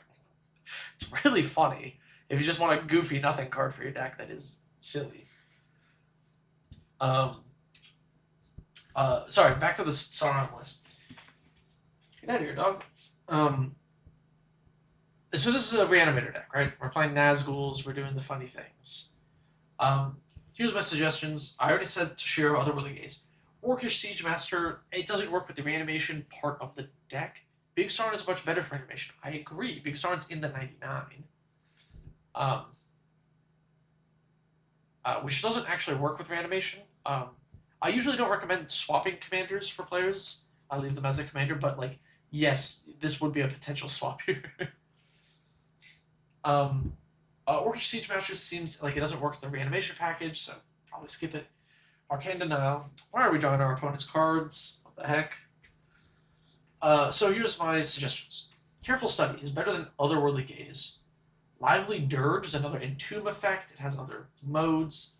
Stitched Together, I felt like you needed another reanimation card. Stubborn Denial over the Arcane Denial. You have a thing in the command zone that turns it on. Your reanimation targets also turn this on. Stubborn Denial is really good if you are regularly putting a large creature into play, which this deck often is. Still to play with Sauron, so yeah, you could just swap them, you know. Return the Favor is better for... I mean, this is true, yes. Yeah, what up, EV Catcher? Yeah, but that was the Sauron list. You know, just a couple of quick changes, nothing too crazy. Maybe you swap the Saurons out. We already did Aiden's.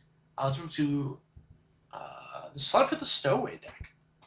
So a couple of quick changes. Keen Sense was in the list. I didn't... Oh my goodness. I just figured out why Keen Sense is in the deck. Oh, it's the same reason I suggested Tainted Strike. Oh my goodness. I made a slight error here. It's because Slimefoot does... So, we'll get to Keen Sense. Let me swap this one. This card is like 5 mana. Okay. Spontaneous Generation, a bit win more. Putrefy, I think Atomize is better in this deck because we want to proliferate. Moldavine Reclamation is really slow. I was going to cut it, and then I saw Keen Sense, and I got confused. Totally forgot about... was victimizing the song list? I think so. Totally forgot about how Slimefoot works. So Slimefoot, you might think because it's a Golgari card, it drains life. It's each opponent loses life and you gain 1 life. But for whatever reason, Slimefoot deals damage to each opponent. Which is why Keen Sense is good. But it's also, if you want to go this route, you could play Tainted Strike. Tainted Strike gives a creature infect until end of turn. Wow, that's cool. Slimefoot deals damage. So if you Tainted Strike Slimefoot and you sack 10 Saprolings, it kills the entire table, which is really powerful. Now, it's kind of like a bonus ad here because maybe they didn't want to go that route. Just a potential suggestion. A couple of things I would add. Rapid Vigor is a really good 2-mana budget way to protect your whole team in green. Really great. If you don't want to spend like $15 on a heroic intervention, this is a great option. Deadly Dispute is really good and efficient in this deck. And Moldavine is like really slow. Dispute, I think, is better. And then Atomize, I know it's more mana than Putrefy, but it hits a non-land permanent, so it hits more things, and the proliferation of your like fungal counters is great. Mortality Spear is good. Mortality Spear is another another one that I was... Oh no, it's already in the deck. Okay, sorry. Sometimes I have the same thoughts as you in chat when I'm reviewing decks, and I go, oh, Mortality Spear, that's a good one, but then I realize it's already in the deck, and I forget about it. Yes, this is a good card in the deck. It's already in there, though. Okay.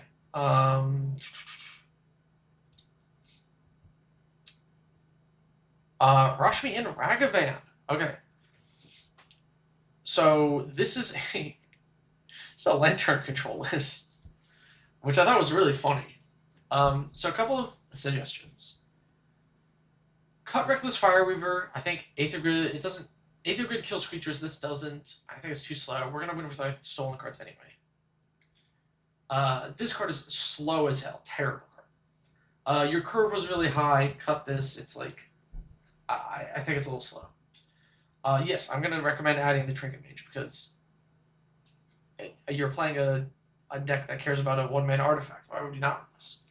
Sculpting Steel. You can make more copies of your mill rocks or other artifacts, which is pretty great. Artificer's Intuition. It lets you search up all of your the pieces of the Lantern Control lock. It's perfect for the list. And then last change is Field of Dreams. It's a bonus card because it is really expensive because it's on the reserve list. It's from Legends, but it's actually just another Lantern of Insight. A lot of people don't know this, but Lantern is not the first effect of this. Originally, this effect was printed in Field of Dreams, but that's reserve list. And if you're, I would recommend proxying this card because it's really expensive and the reserve list sucks. But it's just another thought. We already did the Ulamog list, so 2 more. Okay, next is a Henzy Umori deck, which is another. These partners make it so hard to like add cards or companions, whatever they're called. So here are a couple of changes.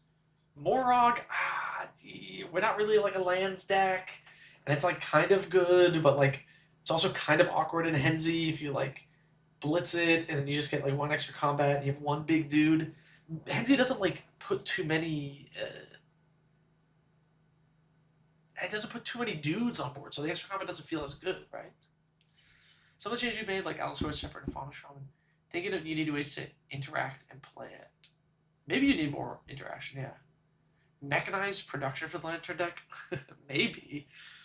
That's too slow. I think in Commander, it's you're going to lose to that. It was too slow for like a lot of modern decks. I played it in my modern Lantern deck. It was really slow. The Umori makes things really tricky. The Lantern deck not have Seaborn Muse? Oh, maybe it didn't, actually. Wait.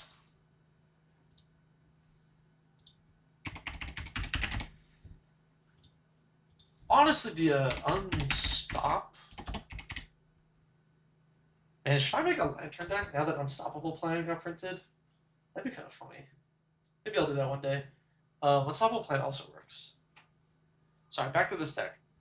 You're looking to change a bunch. Do you open any suggestions? Okay. So, the other one that I suggested was Dragon Mage, just because like we don't have that many graveyard synergies. I don't want to give too many people cards. Here are my suggestions.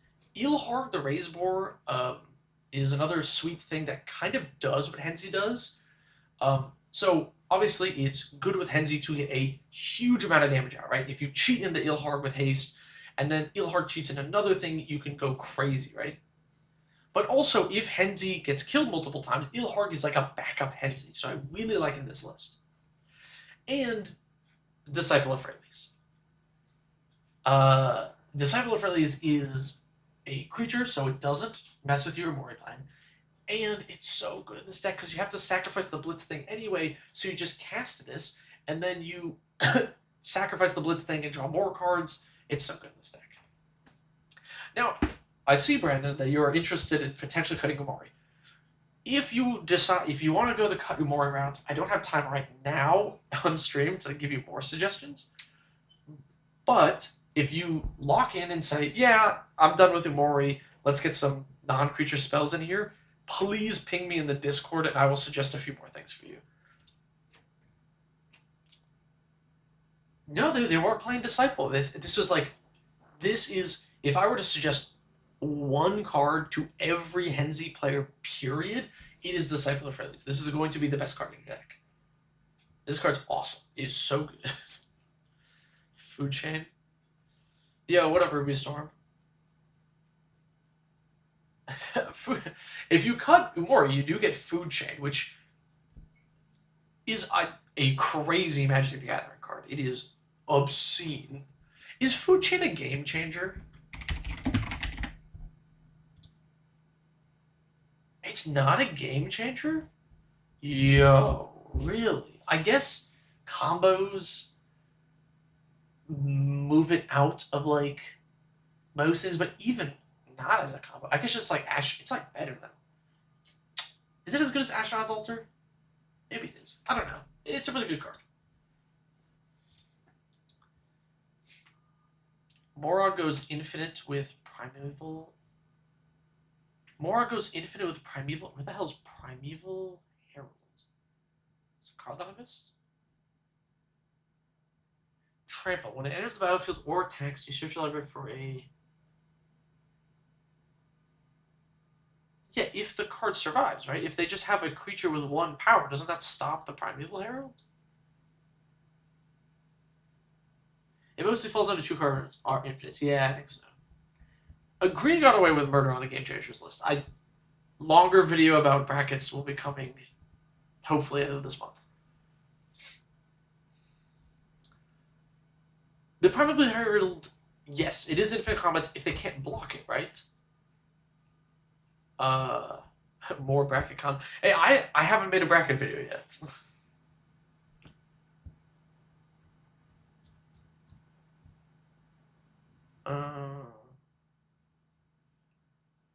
Birthing Ritual is pretty sweet, yeah.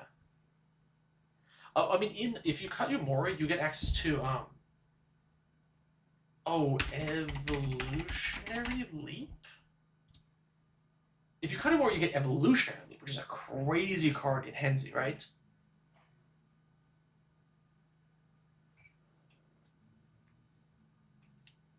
Yeah, I didn't want to do like a whoa brackets video because I was like, are they good? Are they bad?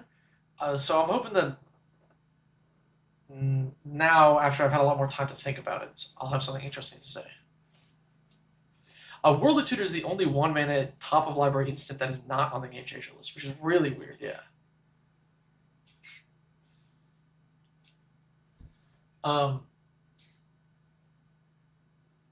Yes, Evolutionary Leap would be really great in this deck if you cut Mori. If you decide to cut Mori, again, ping me in the Discord. We can talk more. Last one, Zedruu. Okay, so this list is called Zedruu Prison, but I felt like we were missing a lot of stacks pieces. So the Winter Orb is like not a real suggestion; it's more of like a bonus suggestion. But like, if you want to play Prisoner stacks, I feel like we need more stacks pieces, and it works with Zedruu because it doesn't matter who controls the Winter Orb; you just pass it to somebody else, and then they do. The Winter Orb still has the same effect. Did I already do scores? What commander did you submit? Okay, a couple of changes. So, Zamone's hypothesis is so odd. We could play a real board wipe, like Supreme Verdict. Wizard's Retort and Sage's Dowsing. At first, I was like, oh, counterspell's good if you have a wizard. And then I realized that, like, this commander's not a wizard. And we have a bunch of cards that are also not wizards. Like, there are wizards in the deck, but there's not that many, so I was like, what is this?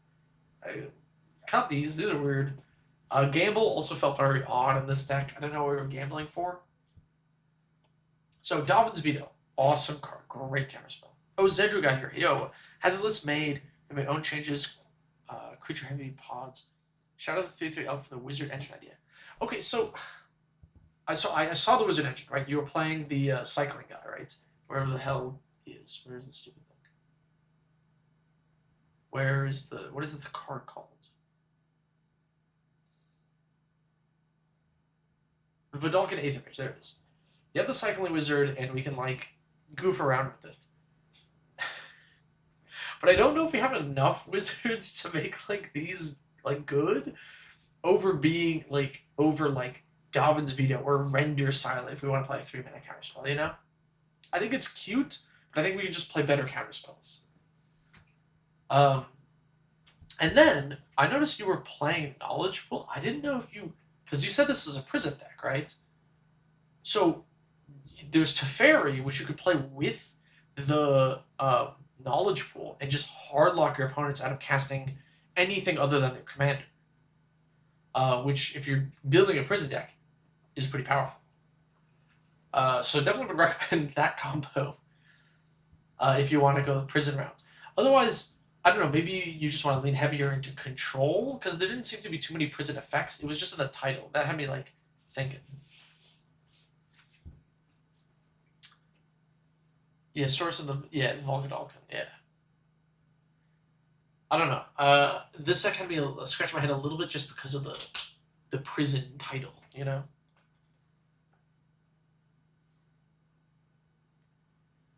Yeah, there is a Draneth Magistrate here, which is the only other, like, prison piece, really. Lavinia Azorius Renegade is a cheaper Teferi that fits the same role. Yes, you could go Lavinia. There's like a gajillion stacks pieces we could add here.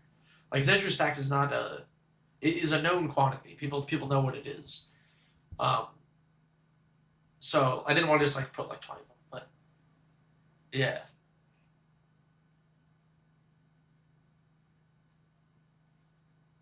Yeah, what up, your war?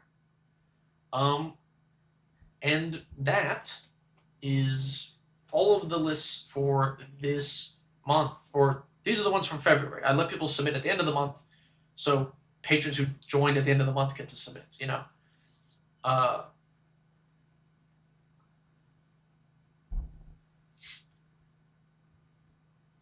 will be doing the next one of these later, but you have all month to submit.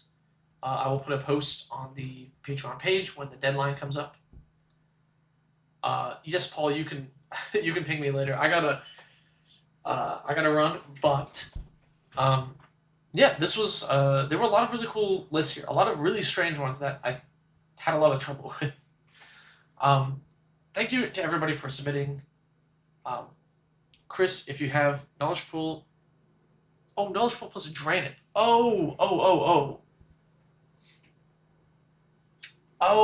Yeah. Oh, I'm so stupid. I totally forgot Draneth works with Knowledge Pool. Well then why not double up with Teferi? Teferi's still really good for a prison deck, no?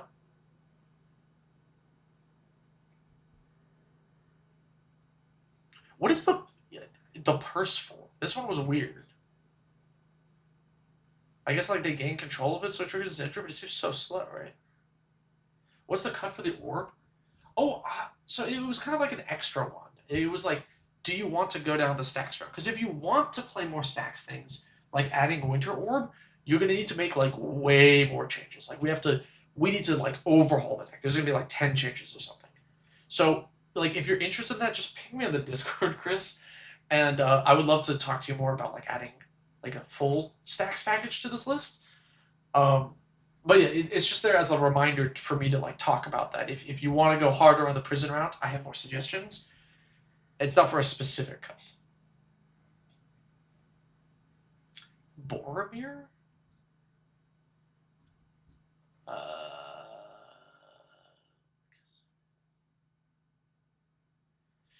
Yeah.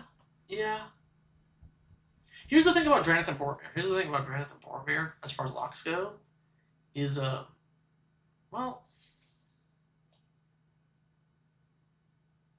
no, never mind. Yeah, Boromir has better utility. I don't know. I've actually never seen the Boromir Knowledge Pool lock. Maybe, do you need Omen Machine?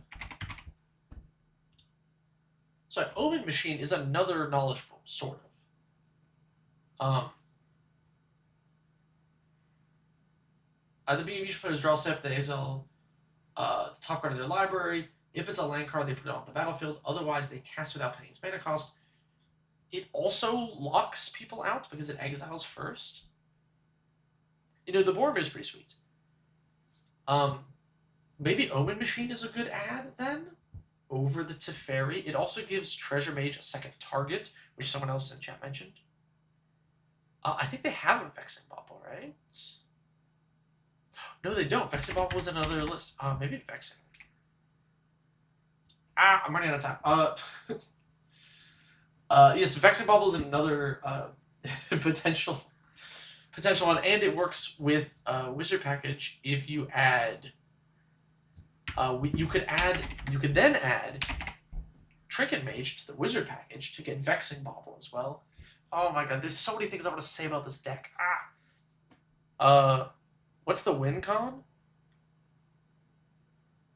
I assume when you lock people out of playing cards, you just eventually attack them with something.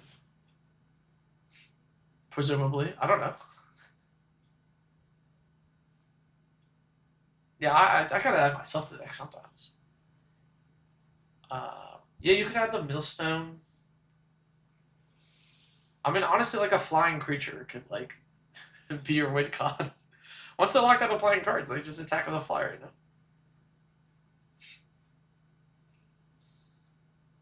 Okay. I'm running out of time. I gotta run. Millennium Clock off the. Oh, man. You guys are. It was calendar, right? Calendar? Little Millennium Calendar. That could be a win con. You can get it off the Trinket Mage as well. Okay. Thank you to all the patrons who submitted. I really appreciate it. I wish I had a little bit more time to go more in depth into some of these lists. So if you have any more questions after watching the VOD, please just ping me. I will try to get to as many answers as you can. You can submit at anytime this month. I'll put a cutoff date in the Patreon, so keep an eye out for that.